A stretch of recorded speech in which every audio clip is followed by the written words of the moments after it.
네, 오늘 우리에게 주시는 하나님의 말씀은 구약성경 에스라 8장 1절에서 20절의 말씀입니다. 아닥사스다 왕위에 있을 때에 나와 함께 바벨론에서 올라온 족장들과 그들의 계보는 이러하니라. 비느하스 자손 중에서는 게르솜이요, 이다말 자손 중에서는 다니엘이요, 다윗 자손 중에서는 핫두스요, 스가냐 자손 곧 바로스 자손 중에서는 스가랴니, 그와 함께 족보에 기록된 남자가 150명이요 바함 모압 자손 중에서는 스라히야의 아들 엘여호에네니, 그와 함께 있는 남자가 200명이요 스가냐 자손 중에서는 야하시엘의 아들이니, 그와 함께 있는 남자가 300명이요 아딘 자손 중에서는 요나단의 아들 에벳이니, 그와 함께 있는 남자가 50명이요 엘람 자손 중에서는 아달리아의 아들 여사야니, 그와 함께 있는 남자가 70명이요 스바데아 자손 중에서는 미가엘의 아들 스바다니, 그와 함께 있는 남자가 80명이요 요압 자손 중에서는 여히엘의 아들 오바다니, 그와 함께 있는 남자가 218명이요 슬로밋 자손 중에서는 요시바의 아들이니, 그와 함께 있는 남자가 160명이요 베베 자손 중에서는 베베의 아들 스가랴니, 그와 함께 있는 남자가 28명이요 아스갓 자손 중에서는 학가단의 아들 요하나니니, 그와 함께 있는 남자가 110명이요 아도니감 자손 중에 나중된 자의 이름은 엘리벨렛과 여우엘과 스마야니, 그와 함께 있는 남자가 60명이요 비그웨 자손 중에서는 우데와 사부시니, 그와 함께 있는 남자가 70명이었느니라. 내가 무리를 아하와로 흐르는 강가에 모으고 거기서 3일 동안 장막에 머물며 백성과 제사장들을 살핀즉 그 중에 레위 자손이 한 사람도 없는지라. 이에 모든 족장 곧 엘리에셀과 아리엘과 스마야와 엘라단과 야립과 엘라단과 나단과 스가랴와 무술람을 부르고 또 명철한 사람 요아립과 엘라단을 불러 가시바 지방으로 보내어 그곳 족장 이또에게 나아가게 하고, 이또와 그의 형제 곧 가시바 지방에 사는 느디딤 사람들에게 할 말을 일러주고 우리 하나님의 성전을 위하여 섬길 자를 데리고 오라 하였더니, 우리 하나님의 선한 손에 도우심을 입고 그들이 이스라엘의 손자 레위의 아들 말리의 자손 중에서 한 명철한 사람을 데려오고 또 세레비아와 그의 아들들과 형제 18명과 하사바와 무라리 자손 중 여사야와 그의 형제와 그의 아들들 20명을 데려오고 다윗과 방백들이 레위 사람들을 섬기라고 준 느디딤 사람 중 성전 일꾼은 220명이었는데 그들은 모두 지명받은 이들이었더라. 아멘. 11월 11일 화요일 아침입니다. 오늘의 말씀은 바벨론에서 예루살렘으로 에스라와 함께 돌아온 백성들에 관한 말씀입니다. 1절 보시겠습니다. 1절 보시면 아닥사스다 왕이 왕위에 있을 때에 나와 함께 바벨론에서 올라온 족장들과 그들의 계보는 이러하니라 말씀하고 있습니다. 1차로 바벨론에서 포로였다가 귀환한 사람들이 있습니다. 그들은 스룹바벨과 함께 예루살렘으로 돌아왔는데 그때는 고레스 왕 때였습니다. 이제 2차로 에스라와 함께 예루살렘으로 돌아올 때는 아닥사스다 왕 때였다는 것입니다. 이 1차로 포로들이 돌아올 때와 2차로 포로들이 돌아올 때 약 70년에서 80년의 시간이 흐른 뒤가 되겠습니다. 본문 2절에서 14절을 보시면요, 함께 돌아온 백성들의 대표자와 그 인원이 어떻게 되는지를 기록하고 있습니다. 전체 인원을 세어보면요, 남자만 한 1,500명 가까이 됩니다. 그래서 여자와 아이들까지 합치면 약 7,000명에서 8,000명 정도가 돌아온 것이라고 합니다. 얼핏 생각하기에는 많이 돌아왔구나 그렇게 할 수 있는데요. 이것은 제1차 포로 귀환, 그러니까 에스라서 2장에 나오는 그 기록되었던 인원의 약 4분의 1 정도 된다고 합니다. 여기서 우리는 한 가지 의문을 가질 수 있습니다. 1차 때보다 두 번째 때는 왜 이렇게 사람들 수가 적었을까? 여기에 대해서 여러 가지 학자들의 이야기가 있지만 우리는 오늘 말씀을 통해서 같이 한번 살펴보겠습니다. 먼저 15절 말씀을 함께 읽겠습니다. 15절 말씀 읽어보시면요.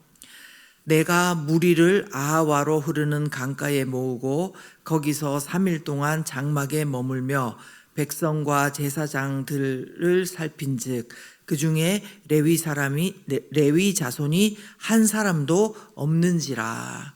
아멘. 무슨 말씀입니까? 에스라 선지자가요, 예루살렘으로 돌아올 무리들을 모으고 3일 정도 그 안에서 찾아봤다는 것입니다. 백성들이 있고 제사장들도 있는데 그 안에 누구가 없었다는 것입니까? 레위 자손이 한 사람도 없었다는 것입니다. 여기서 원문을 보면요, 히브리어로 강력한 부정을 나타내는 로라는 단어가 있습니다. 그 단어를 쓰고 있는 것입니다. 즉 무슨 말이냐면요, 있어야 할 사람들이 없었다를 강조하는 말씀입니다. 여러분, 이것은요, 의미하는 바가 있습니다. 하나님께서 수룹바벨이나 그리고 에스라와 같은 지도자들을 통해서 예루살렘 성전을 재건하게 하시고 또 하나님 중심으로, 성전 중심으로 포로에서 귀환한 그들의 신앙을 지금 새롭게 세우려고 하지 않습니까? 그런데 성전에서 봉사하고 수종을 들 레위 자손이 한 사람도 예루살렘으로 돌아가려고 자원하지 않았다. 이것은요, 그만큼 하나님 나라 일에 지금 큰 차질이 있는 것이고요. 그리고 레위 자손 편에서 생각해 보면 레위 자손들은 자신이 어떤 사람이고 무엇을 해야 되는 사람인지를 잃어버렸다는 것입니다. 저는요, 이 레위 자손들의 모습을 보면서 바로 오늘을 살아가는 우리들의 모습이 아닌가 그렇게 생각합니다. 우리도 이 땅에서 살면서 천국 백성, 하나님 나라 백성이라는 그 정체성을 망각할 때가 있습니다. 매일 바쁘게 우리가 뭔가 하기는 하는데, 그리고 또 뭔가를 성취해 나가기는 하는 것 같은데, 이 정신을 차리고 보면은 내가 도대체 어디로 가는 건지 모르고 무작정 열심히만 이렇게 뛰고 저렇게 뛰고 하는 거 아닌가 하는 생각이 들 때가 있는 것입니다. 물론 각각 이 땅에서 우리가 해야 되고 성취해야 되고 도전해야 되고 그런 일들이 많이 있는 바쁜 세상입니다. 하지만 하나님의 백성인 우리는요, 우리의 정체성과 사명이 따로 있다는 것을 우리는 잊으면 안 되겠습니다. 특별히 하나님의 일은요, 하나님께서 혼자서 하시는 것이 아닙니다.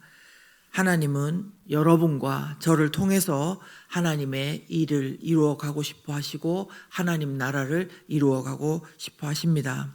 누군가는 이렇게 말합니다.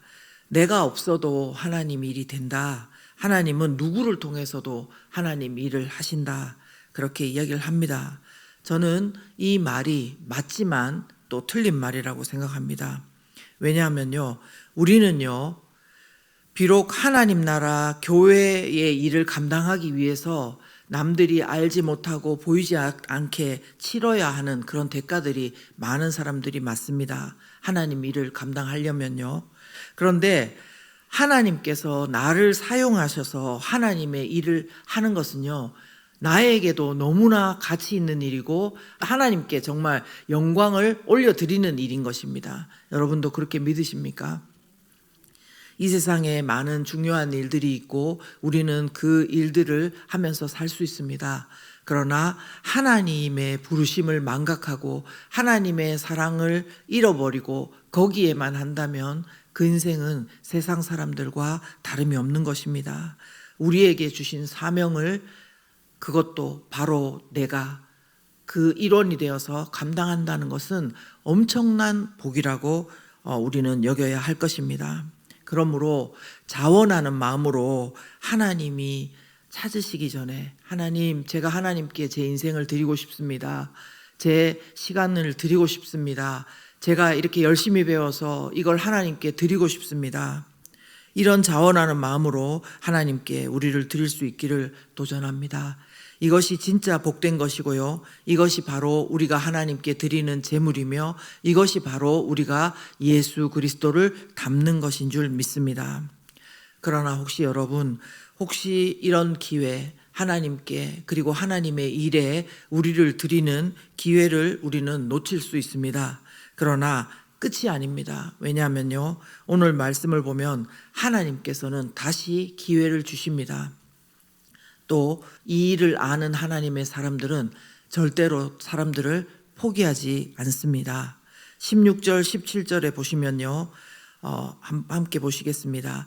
이에 모든 족장 곧 엘리에셀과 아리엘과 스마야와 엘라단과 야랍과 엘라단과 나단과 스가랴와 무술람을 부르고 또 명철한 사람 요아립과 엘라단을 불러 가시바 지방으로 보내어 그곳 족장 잇도에게 나아가게 하고 잇도와 그의 형제 곧 가시바 지방에 있는 사는 느디딤 사람들에게 할 말을 일러주고 우리 하나님의 성전을 위하여 섬길 자를 데리고 오라 하였더니.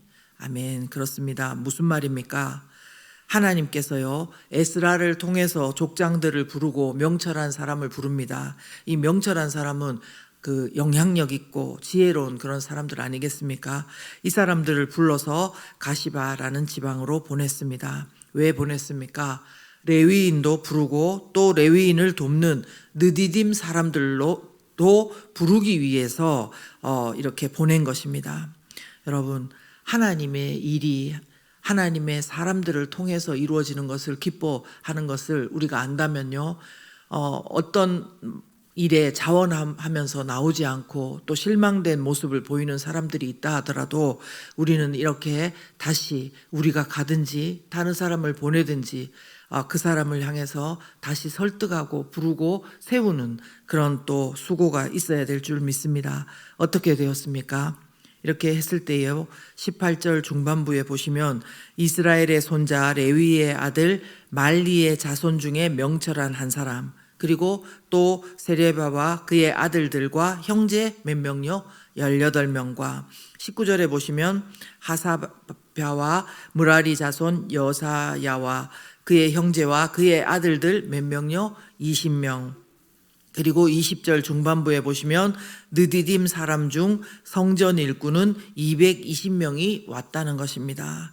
총 260명 정도를 레위인과 느디딤 사람으로 해서 하나님의 성전에서 제사장들이 섬기고 그 제사장을 레위인들이 또 돕고 이 레위인들을 도울 느디딤 사람들을 이렇게 세워가는 것입니다. 한마디로 퍼즐이 맞추어지면서 완전한 그림이 되듯이 에스라를 지도자로 해서 예루살렘 성전 중심으로 다시 백성들이 하나님 안에서 회복되는 그런 단추가 채워지기 시작한 것입니다. 사랑하는 여러분, 하나님께서 우리를 한 사람 한 사람 지명하여 부르신 것 아시죠? 오늘 느디딤 사람의 이야기를 하시면서도 20절에 보시면 성전에서 막 일꾼인데도 이렇게 말씀하십니다. 그들은 모두 지명받은 이들이었더라. 제사장만 지명받은 게 아니라 레위인만 지명받은 게 아니라 그 레위인을 돕는 느디딤 사람들인데도 그들은 모두 지명받은 이들이었더라. 이렇게 말씀합니다. 저와 여러분을 하나님께서 한 명 한 명 지명하여 부르셨습니다. 다 맡은 영역이 있고 그곳에 우리가 없으면 하나님의 일이 완성되지 않는 것입니다. 다른 사람으로 채워질 수 있으나 우리가 빠진 것입니다. 내가 빠진 것입니다. 내가 하나님께 쓰임받을 기회를 상실하는 것입니다. 여러분, 그러므로 여러분 모두 하나님의 지명하심, 하나님의 부르심을 정말로 마음 가운데 믿으신다면 자원해서 여러분을 드리실 수 있기를 바랍니다. 그리고 혹시나 내가 내 정체성과 사명을 망각하고 혹시 있었다면 이제라도 여러분을 부르시는 음성 가운데 반응하고 하나님께 나아가실 수 있기를 바랍니다. 그리고 또한 사람들로 인해서 낙심해 있다면 하나님의 일에 이렇게 사람들이 신경 쓰지를 않아 이렇게 낙심하고 있다면 다시 한번 그 사람들을 하나님 안으로 부르고 그들을 위해서 기도하고 사랑하고 섬기는 일이 우리에게 주어진 줄 믿습니다. 이 모든 은혜를 함께 누리는 우리 모두가 되길 예수 그리스도 이름으로 축원합니다.